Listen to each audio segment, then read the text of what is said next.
Tenemos una compañía importante por los conocimientos y por la experiencia. Bienvenido al programa, ingeniero. Muchas gracias, Néstor. Muchas gracias por acogerme en el programa y por conversar de un tema tan interesante y apasionante como es la agricultura. Y que además tenemos una cantidad de personas, de compatriotas, de ciudadanos relacionados al agro, que es un tercio de la población, ¿sí? Bueno, 25% de la población económicamente activa participa de la agricultura, ¿no? Que contribuye más o menos en 7% al Producto Bruto Interno Nacional. Estamos hablando de un sector muy importante. ¿Y cuál es la evaluación? En la primera pregunta, ingeniero, ¿cuál es la evaluación que tiene el experto, el consultor en temas agrarios de lo que significa el agro en nuestro país en este momento? ¿Cuál es el diagnóstico de la situación? Bueno, Néstor, mira, el agro en el país es un sector fundamental, ¿no? Es el que nos da de comer. Creo que las necesidades humanas, la más importante es el alimentarse. Tú puedes tener una casa, puedes tener ropa, puedes tener trabajo, puedes tener plata, pero si no comes te mueres. Así de sencillo. Y el agro pues es la actividad económica que no solo nos da de comer, sino que es una actividad que maneja los recursos naturales, ¿no? Y en función a cómo maneja los recursos naturales, al agro le tiene que ir bien. Es una actividad, además, nosotros somos un país que se llama un país megadiverso, al estar situados en una zona ecuatorial, ¿no? Y al tener una corriente fría de mar, nosotros tenemos desde climas desérticos hasta climas tropicales. En clima del mundo, bueno, estadísticas van, estadísticas vienen, tenemos más de 80% de los climas del mundo. Y entonces, por eso además... ¿No? Privilegiados, pero a la vez complicado porque claro. Con este tema del cambio climático es uno de los países que más está sufriendo por el cambio climático. Un resumen de cómo es el Perú, lo podemos ver, todo lo que hemos vivido muchos años en Lima.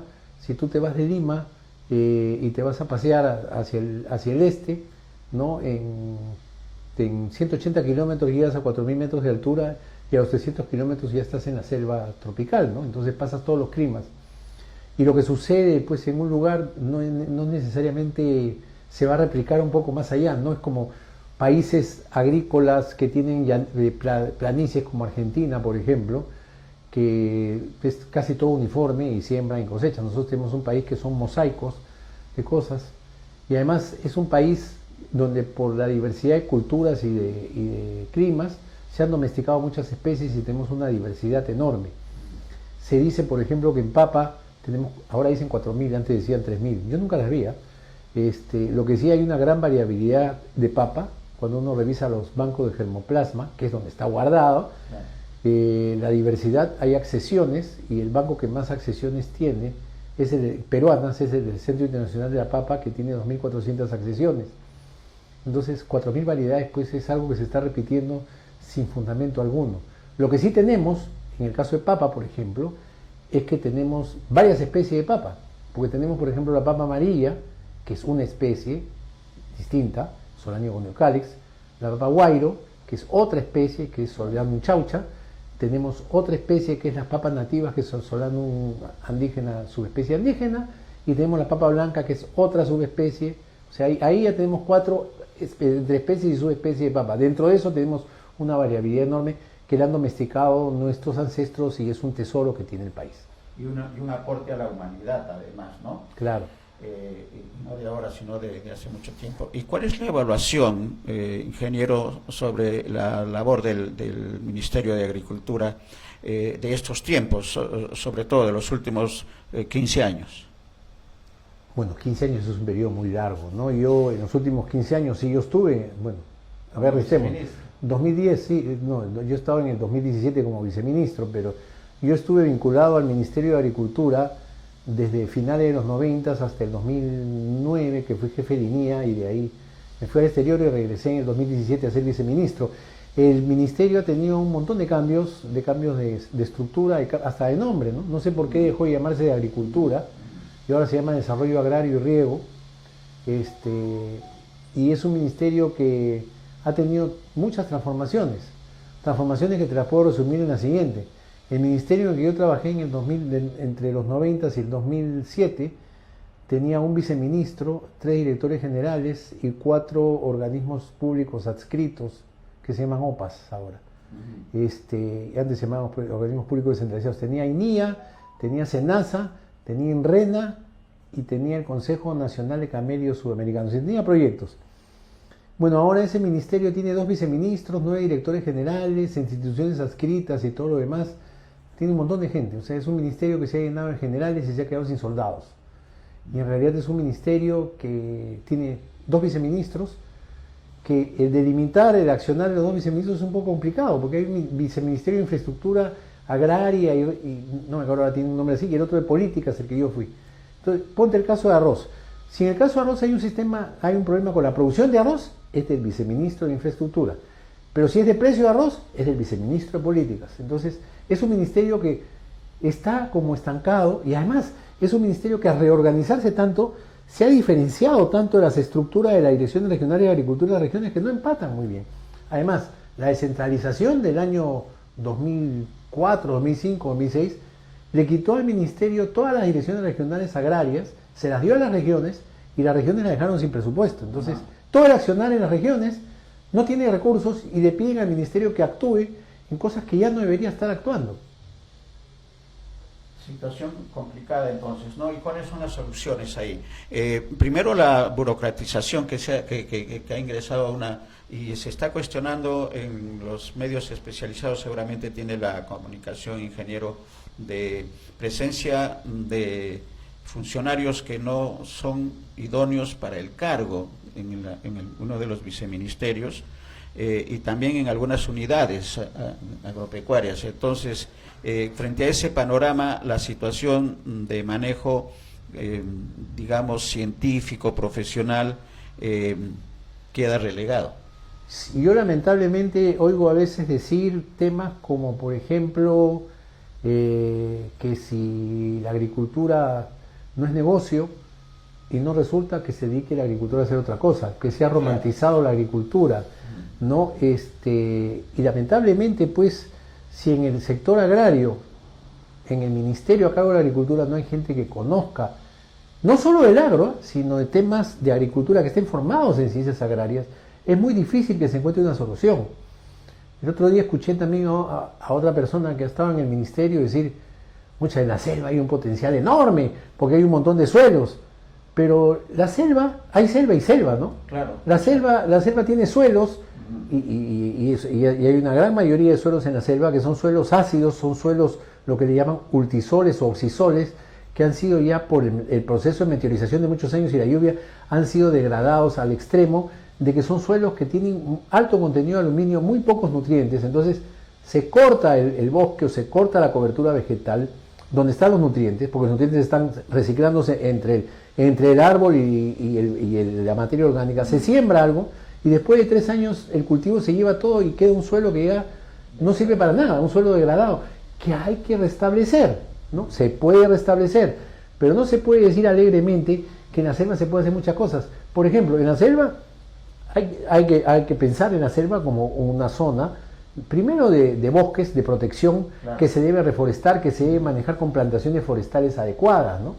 Se puede hacer cultivos, por ejemplo, yo creo, en mi concepto, que se ha satanizado un cultivo como la palma aceitera, ¿no? La palma aceitera, que es un cultivo que primero se sirve para recuperar suelos degradados, o sea, no vas a meter palma aceitera pues en bosques, pero en suelo degradado la palma aceitera rinde muy bien.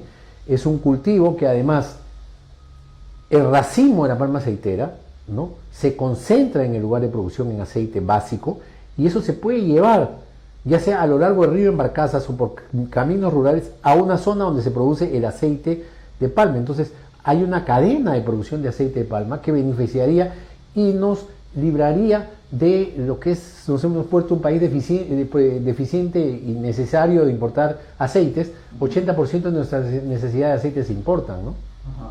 De manera que estamos entrando a este tema de la agricultura familiar, con este ejemplo de la selva, ingeniero, y de la agricultura de exportación, que pueden convivir. ¿Eso es correcta la pero, apreciación? pero por supuesto Porque hay que, una pugna pero es que no debe haber hay pugnas absurdas.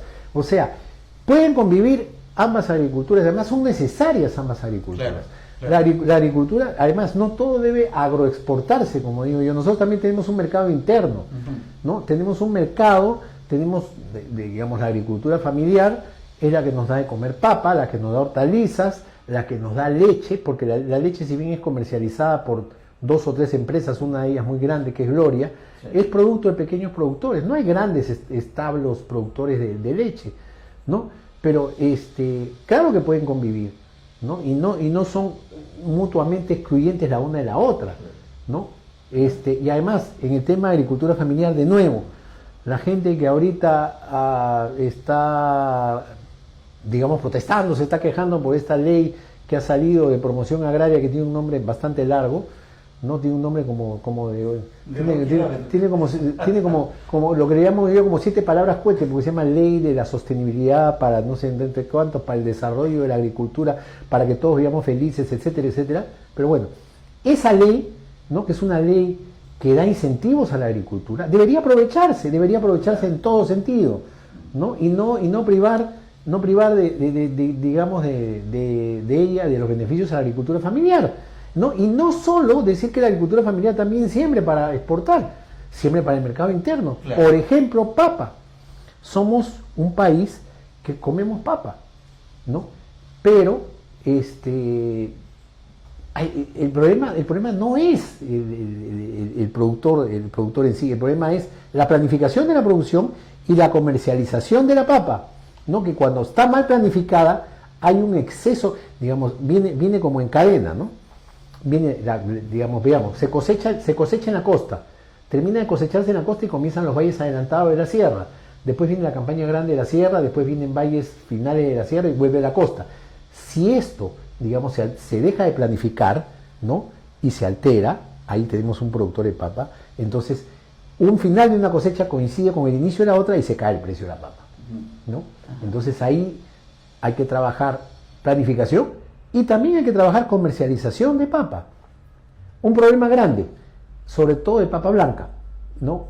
El productor vende su papa sin seleccionar, porque no hay centros de acopio. Entonces viene el camionero, comerciante, y le compra toda la papa. Él la trae a su galpón y ahí la selecciona. Selecciona la papa extra, la papa para consumo, la papa para papa frita, la chiquita que es semilla o disque semilla y la descarte porque ya no sirve. Esa chiquita que es semilla la vuelve a vender como semilla arriba, lo cual está, digamos, poniendo en riesgo mucho de la sanidad de los suelos. Digamos, se debería acostumbrar al agricultor de papa a seleccionar, quedarse con la papa más chica en las partes altas y usarla como semilla, ¿no? Y después el otro problema que hay ahora con papa es que el mercado se ha acostumbrado a comprar y a consumir papa canchán y papa yungay. El camionero le dice al productor, si no es canchán o yungay no te la compro. Y ambas papas ya son muy susceptibles a la rancha.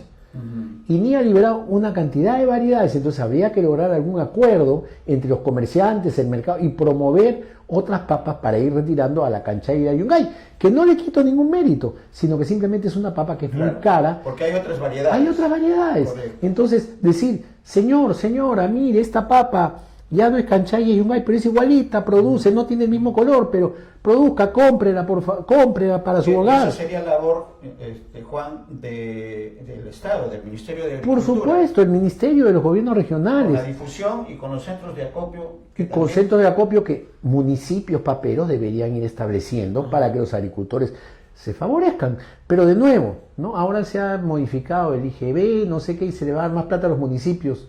Ojalá que no comiencen a hacer plazas, monumentos, y que hagan cosas que favorezcan a sus agricultores. Sí, pues el tema de la corrupción es un tema complicado que involucra al gobierno nacional, gobiernos regionales y los gobiernos locales.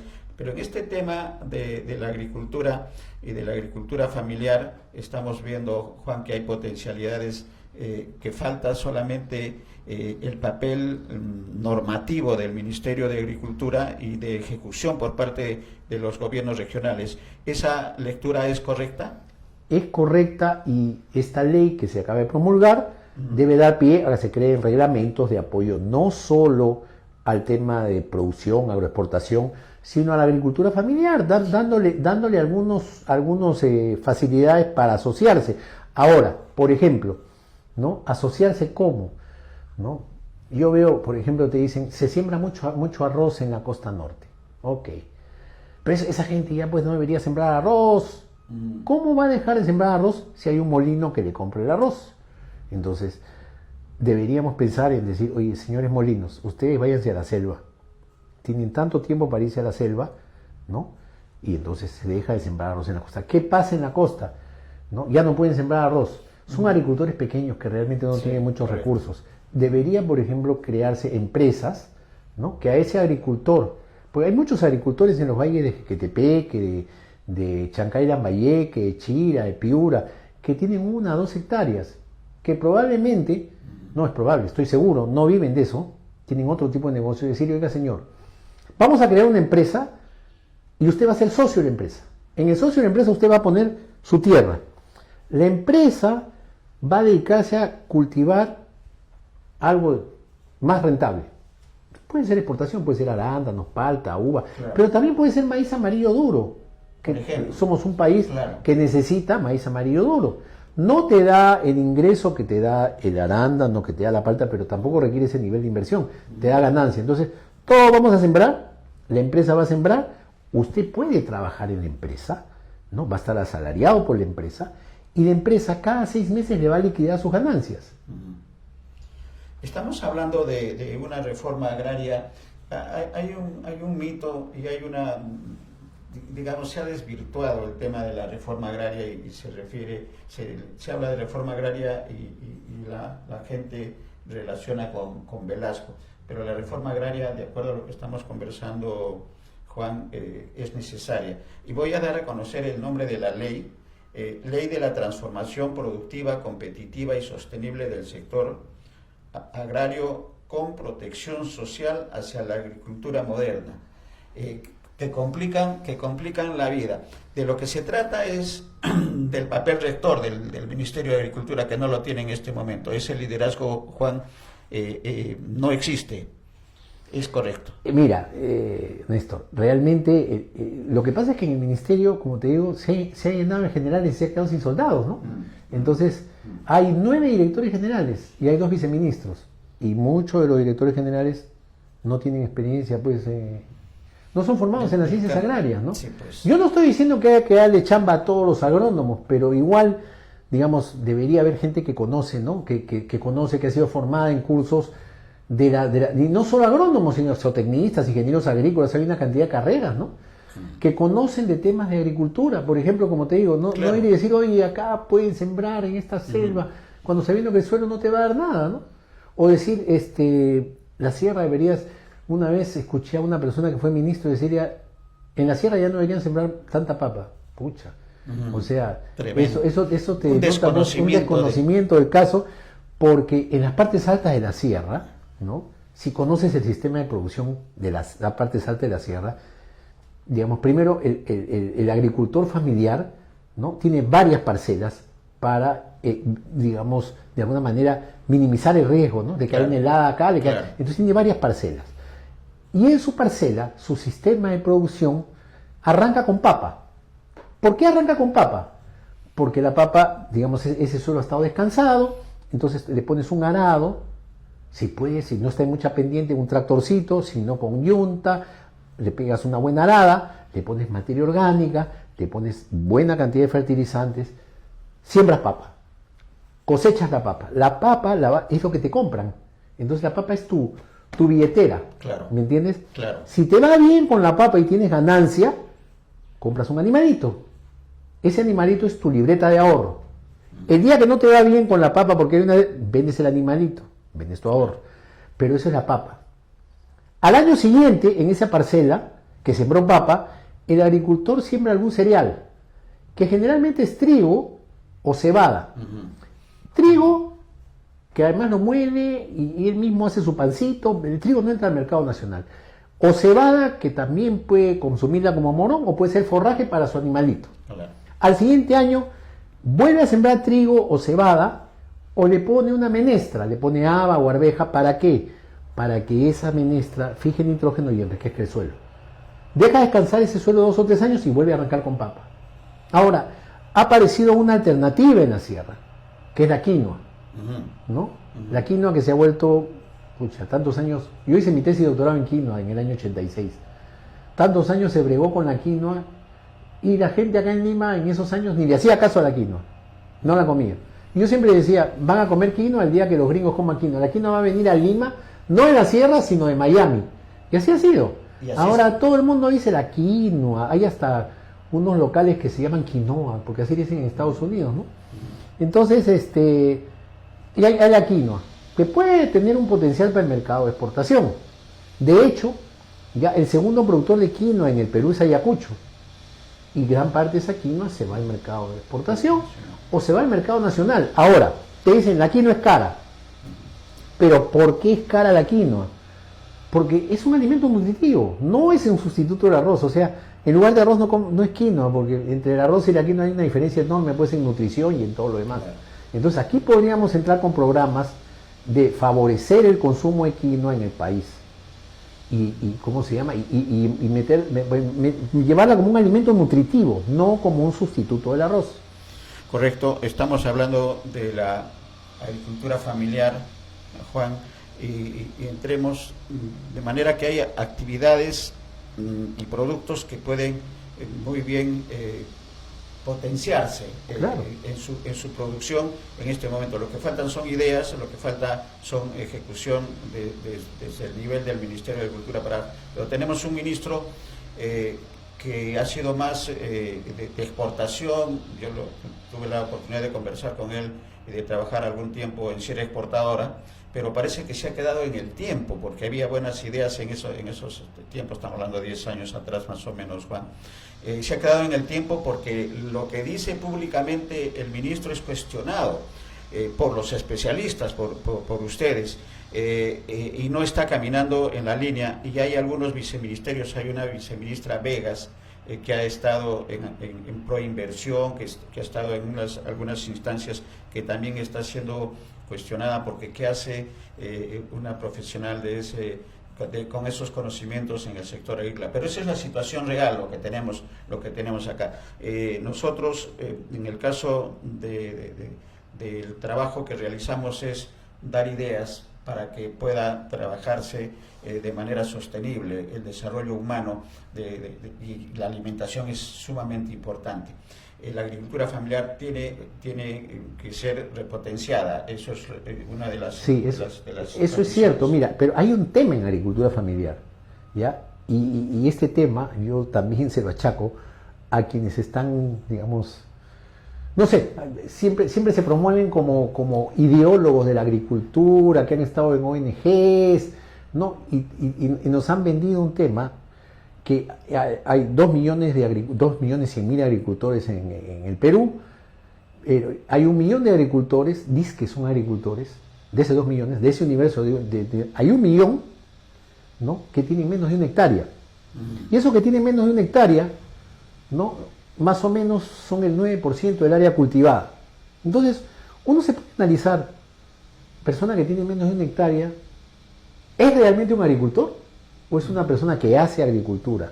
Y ahí lamentablemente, ¿no?, nosotros en el tema de agricultura y los que trabajamos en temas agrarios, nunca hemos puesto el pie fuerte diciendo, señor, estos señores no son agricultores, estos señores no son foco de atención, ni deberían ser foco de atención del Ministerio de Agricultura, deberían ser atendidos por el MIRI, por ejemplo. Claro. Porque aparte es una persona que tiene una chacrita, ¿no?, claro, que probablemente su ingreso no sea 100% de agricultura, y en esto esta ley sí diferencia a un agricultor que fija un número de sus ingresos que viene por la agricultura, lo cual está bien, pero ahí, por ejemplo, debería haber otro tipo de atención, y no podemos meter en el saco de agricultura familiar, claro, a gente que no es agricultura, sino que hace agricultura.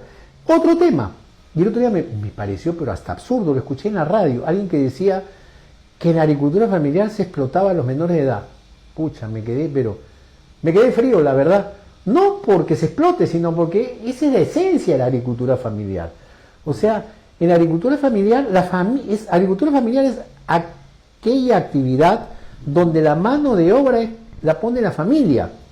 Entonces, el padre hace una parte del trabajo, la madre hace otra parte del trabajo y los hijos hacen otra parte del trabajo, cuidar a los animales, y no es explotación familiar, no es parte de la idiosincrasia de la agricultura familiar.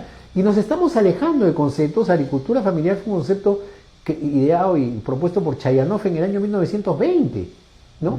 Que decía, una cosa es el proletario, otra cosa es el burgués y otra cosa es el campesino. Agricultura familiar, ¿no? Entonces, no se puede decir pues que en la agricultura familiar se está explotando a los niños. Es como que, no sé, pues en algún momento le digan a un niño en su casa, oye, ¿sabes qué? Ayuda a lavar los platos, tiende la cama y ayuda en la limpieza de la casa. ¿Qué, lo estás explotando o le estás diciendo, oye, ayúdanos con las tareas de la casa porque no podemos todos, ¿no? Claro. Sí, ahí hay bastante por hacer, y el tema de la asociatividad que es necesaria, ¿no?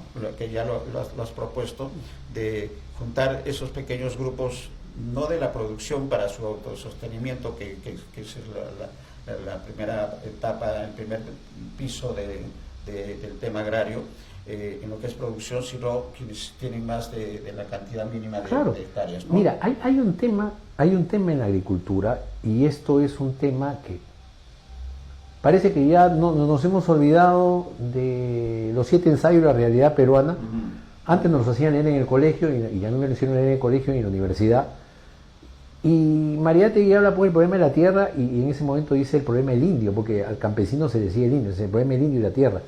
El campesino andino por naturaleza es individualista, sí. Bueno. Pero eso no quita que puedan crearse formas de asociatividad, digamos, usando la misma, digamos, cosmovisión e ideología, es decir, por ejemplo, crear la MITA, la MINCA, el AINI. Yo trabajé muchos años en Bolivia en producción de semilla de papa, ¿no? Y ahí nos encontramos con lo siguiente: para producir semilla de papa y producir papa, ¿no? La forma de asociar a los productores de semilla de papa o de papa era en comercializar.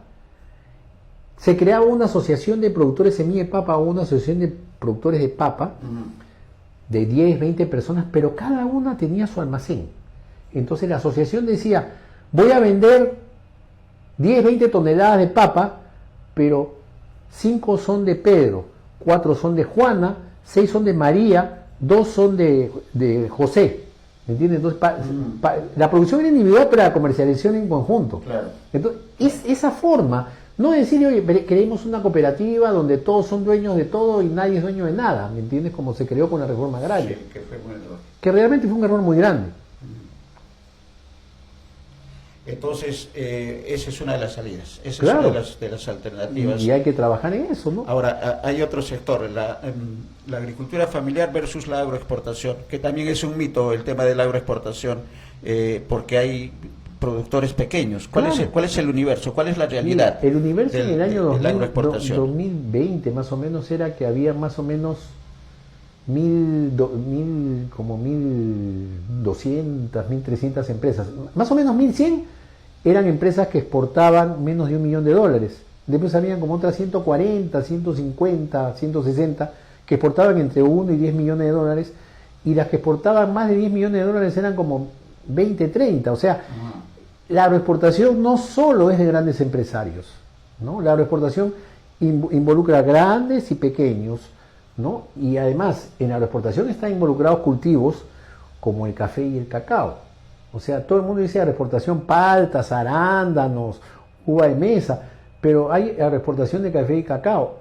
Este último año, por ejemplo, la agroexportación creció a $13.000 millones, ¿no? Y todo el mundo dice, uy, ¿cómo creció? Pero ha crecido básicamente porque el precio del café y el cacao han crecido, porque el precio del café, el precio del café, a ver, depende mucho de lo que sucede con Vietnam, ¿no? Vietnam es el segundo productor de café en el mundo, aunque parezca mentira, ese país tan chiquito produce el segundo productor. Cuando Vietnam tiene una alta producción de café, el precio del café se cae. ¿Por qué? Porque el costo de mano de obra en Vietnam es bajo y el costo del café de Vietnam es bajo.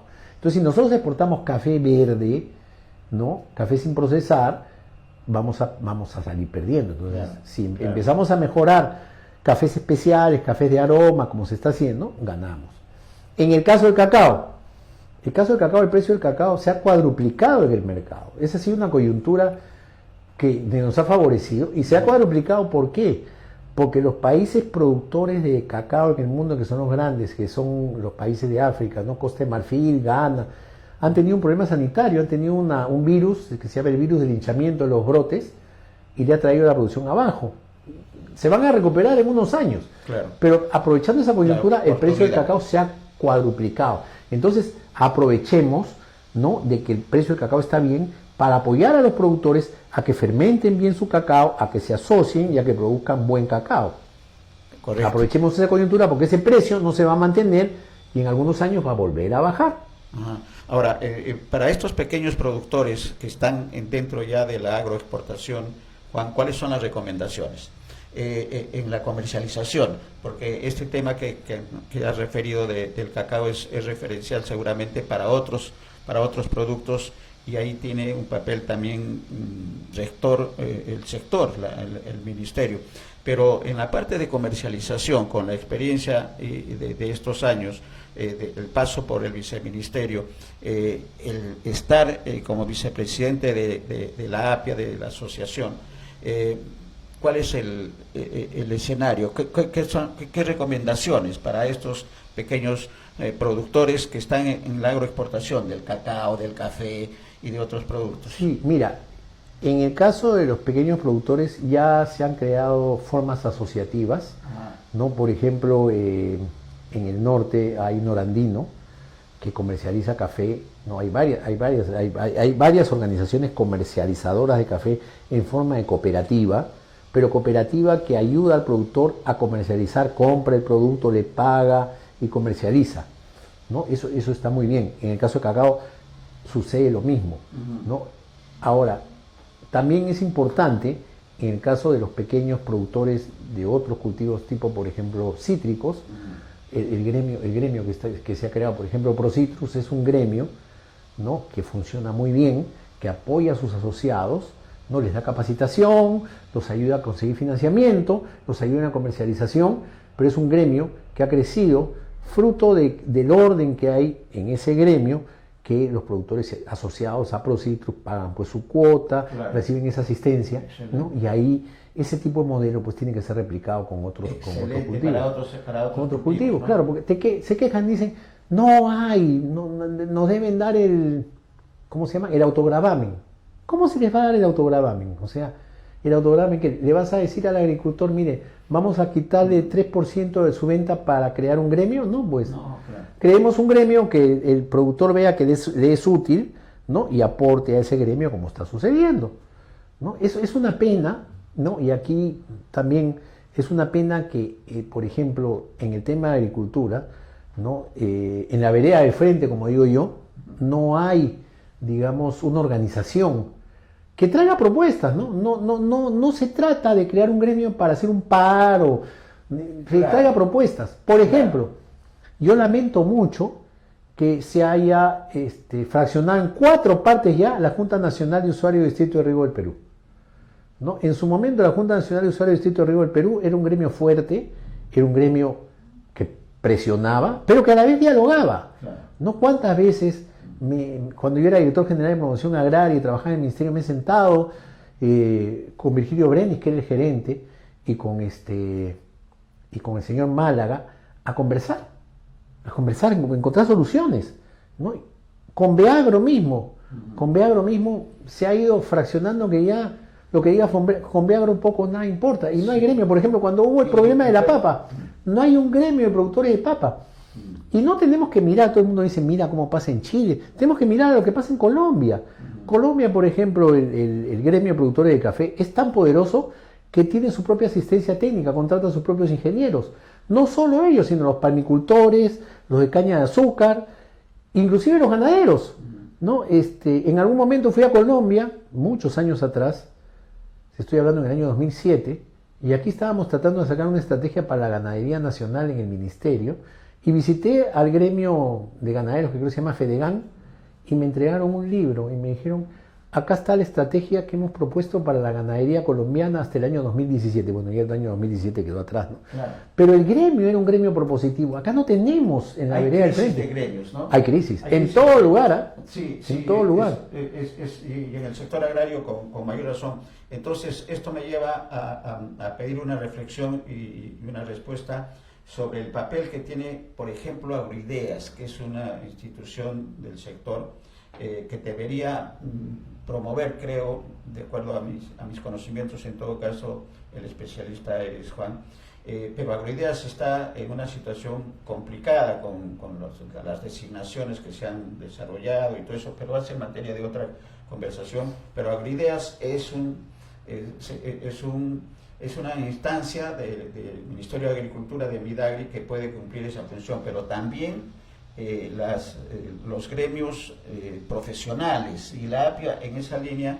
El comentario, Juan, la APIA creo que puede liderar estas soluciones que no la están viendo los productores, por su misma situación también de productores que están preocupados en la producción y no de estas asociatividades buenas, positivas, virtuosas para el desarrollo individual y colectivo, que eso es finalmente la razón de ser de una actividad de producción. ¿Cuáles son los comentarios tanto de Agroideas como APIA? APIA puede liderar, puede tomar la batuta ahí, además de las universidades, que no debemos de dejar de lado también el papel sí. de la academia, ¿no? Sí, mira, a ver, comencemos por Agroideas. Agroideas se creó como se llamó, y se llama hasta ahora, Claro. Agroideas es el logo, pero se llama Programa de Compensaciones para la Competitividad del Agro, o algo así. Sí. ¿Por qué se creó? Se creó como un programa para compensar a los productores que podrían ser afectados con el Tratado de Libre Comercio con Estados Unidos, para que se asociaran, para que desarrollaran nuevas iniciativas, nuevos productos. Se apoyó mucho programas, por ejemplo, de banano orgánico, ¿no? Y de nuevo, de cultivos alternativos para que salieran pues los cultivos que podían ser perjudicados con el Tratado de Libre Comercio. Agroideas apoya a agricultores que presentan ideas de proyectos, pero queda ahí nomás. ¿No? Pienso yo que con toda la plata y aquí hago una reflexión, ¿no? Lo voy a hacer cuando hable de la academia, con toda la plata que tenemos en el Perú, ¿por qué no creamos, digamos, proyectos insignias, proyectos estrella, ¿no? En Agroideas, por ejemplo, para desarrollar, por ejemplo, vuelvo, y no me vayan a decir que Carboso es Juan Rizzi, ¿no? Para desarrollar y arreglar el tema de la problemática de la papa, ¿no? Te dicen, por ejemplo, es el colmo que nosotros importemos papa prefrita y congelada cuando somos un país productor de papa. Mira, lo que importamos de papa prefrita y congelada no llega al 1% de la producción nacional, ¿no? Y no causa ningún problema. Pero eso podría solucionarse si hay un proyecto para producir esa papa prefrita y congelada acá en el Perú. Claro. ¿No? De repente alguna empresa grande toma la batuta y dice, oye, y Agroideas lo financia con el ministerio, etcétera, etcétera, ¿no? Con Agrobanco, que Agrobanco en esta ley el nombre largo no figura para nada, no sé por qué no figura. O sea, dicen vamos a ayudar, COFIDE, no sé qué, y Agrobanco no figura para nada. Agrobanco fue el banco que se creó para apoyar a los productores. Y es fundamental. Y es fundamental. Y mira, y sacamos, chiquita nomás, si Agrobanco está en rojo, no es por los pequeños productores, sino es porque le prestó a 4 o 5 agricultores grandes que no pagaron, nada más. Entonces hay que cindir eso, cobrarle y que Agrobanco siga con su trabajo, ¿no? Pero bueno, volvamos al tema de la asociativa. Proyectos como insignia, no decir la papa, por ejemplo. Claro. Pucha, eso, con 1000 hectáreas sembradas en la costa, se soluciona. Para sembrar esas 1000 hectáreas en la costa, se necesita producir semilla en la sierra, ¿no? Y producirla. Y se acabó, papa prefrita y congelada. Y eso nos llevaría a mover, por ejemplo, otro tipo de papas, ¿no? Digamos, productos de papa que empresas podrían tomarlos para que el ama de casa no tenga que estar pelando la papa, cocinando la papa y todo lo demás, ¿no? Y de alguna manera nos podría volver, qué sé yo, un país que deje de ser tan dependiente del trigo, ¿no? ¿Por qué? Por productos de papa. Por ejemplo, el otro tema, el famoso almidón de papa, o que le llaman chuño acá, mal llamado, ¿no? Que lo importamos de Bélgica. Dicen, es el colmo que importemos chuño cuando, ya, perfecto, se hizo una fábrica para producir este chuño o almidón de papa en Molino en Tejamolino, en Andahuaylas, ¿no? Y esa fábrica se inauguró con bombos y platillos y nunca resultó. ¿Por qué nunca resultó?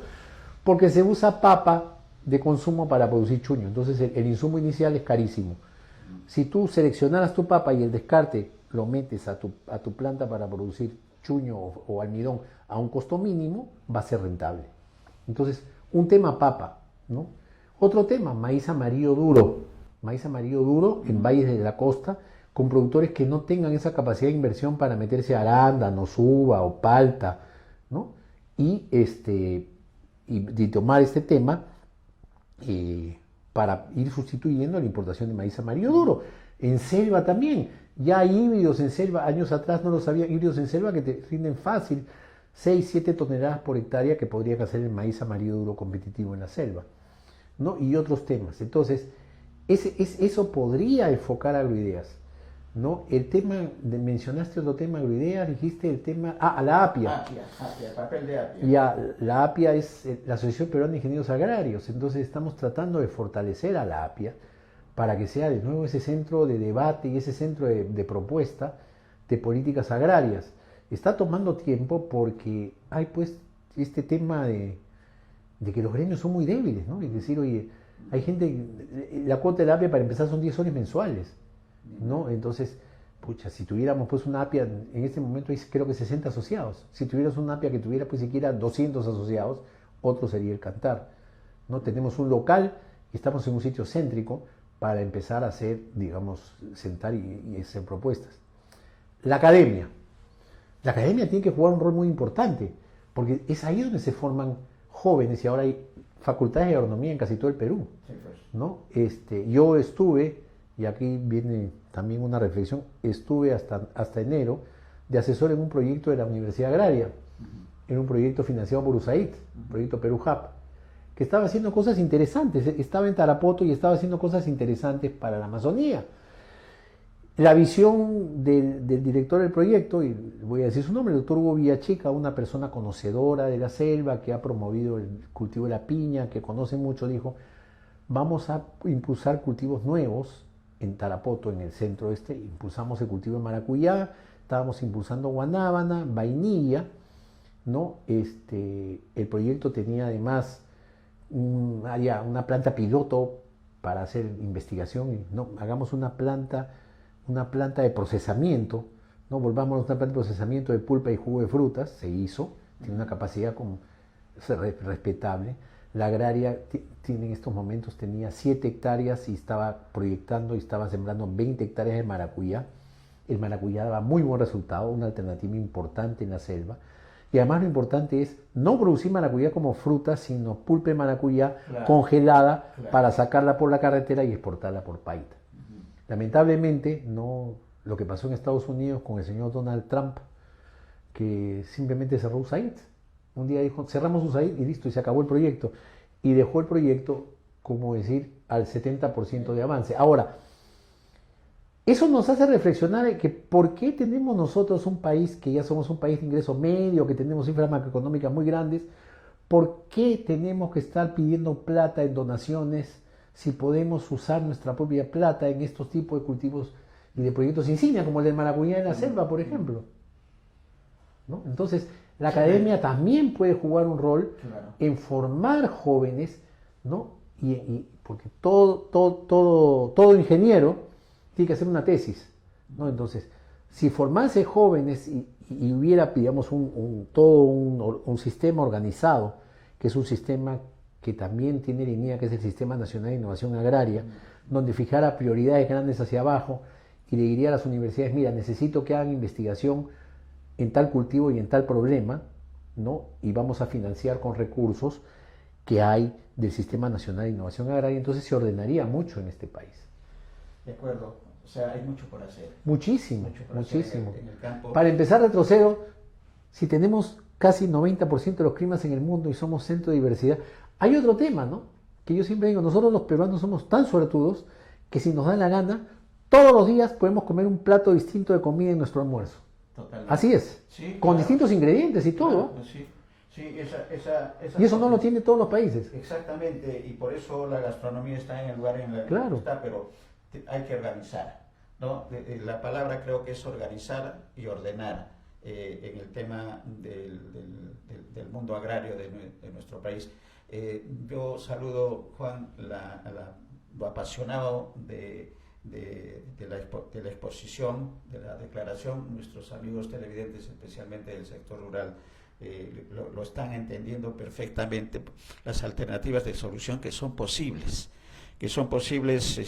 quitando el tema de la corrupción, quitando el tema de la incompetencia de algunos sectores, y en el sector del Ministerio de Agricultura creo que esa es una de las características de estos últimos tiempos. ¿Qué palabras finales podemos decir para esta primera entrevista que comprometemos, Juan, para una segunda en el más breve plazo, para entrar a ese terreno que está quedando, que es de cómo aprovechar estas potencialidades con pequeños ejemplos? Se viene la industrialización necesaria e impostergable, y ya tenemos las vías de salida, tenemos el puerto de Chancay, que se va a convertir en poco tiempo en un centro también de 300 o 400.000 personas, en donde se pueden instalar las fábricas, estas en el caso de la maracuyá, por citar un solo ejemplo. El cacao es otro, que permita el café, que permita hacer ya la industrialización y vender ya los productos procesados y finales, y no que venga la papa o que venga la quinoa como quinoa de los Estados Unidos, que es una vergüenza para los gobernantes de nuestro país. Hay mucho por hacer, pero mira, estamos en un año que ya comienzan las campañas electorales, ¿no? Entonces hay que estar muy atentos, sobre todo la gente del campo, estar atentos a lo que proponen los candidatos en el tema de agricultura, ¿no?